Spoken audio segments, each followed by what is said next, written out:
अस्सलाम वालेकुम नाजरीन, उर्दू कवरेज के साथ खुश आमदीद। आज हम मान में चुंगी नंबर 22 में खड़े हैं और यहाँ पर लोग हमारे पास काफ़ी सारे मौजूद हैं। यहाँ पर मशहूर होटल है काले का होटल, इसके पास हम खड़े हैं और यहाँ पर लोग मौजूद हैं। यहाँ इनसे पूछते हैं तब्दीली के बारे में, क्योंकि हमने पहले लाहौर के लोगों से पूछा, दूसरे शहरों के लोगों से पूछा, तो मुल्तान के लोगों से पूछते हैं कि भाईजान तब्दीली के बारे कुछ दसेसो के सानू। सागो पहले ही बड़ी परेशानी थी भैया साजे सारे निके निके बाल हैं, मजदूरी इतनी है कोई ना 400-500 रुपये सारा मिले, सारी बार खुआर कर रहे हैं, काम करवा करवा के 12-12 घंटे जलील कर रहे हैं, तो देने 400-500 रुपये सारा है।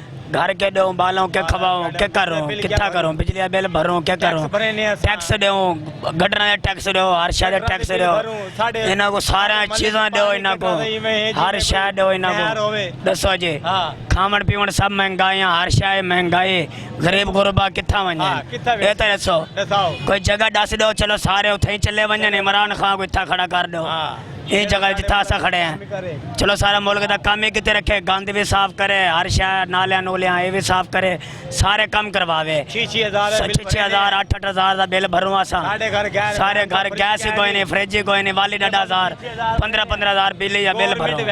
गवर्नमेंट में भैंस दसो बुखी वधी, हर शह करें वधी है, समझ तो बह रहा साजे वेंदा किथा वे पैसा, केड़ी गवर्नमेंट को देंदे पेन, किथा देंदे पेन, केड़े मुल्क को वेंदा पे पैसा, सागो ये नहीं पता लगता, आज तक नहीं पता लगा कि जेड़ा देश होता है उन्हें फिल्म चलाई है, उन्हें हर शह की है। इमरान खान एक केड़ा झांटा साफ करे से, सागो हिंदी नहीं पता, पता नहीं क्या करके राजी है, सागो इंदा नहीं पता, सागो नहीं समझ तो बैर।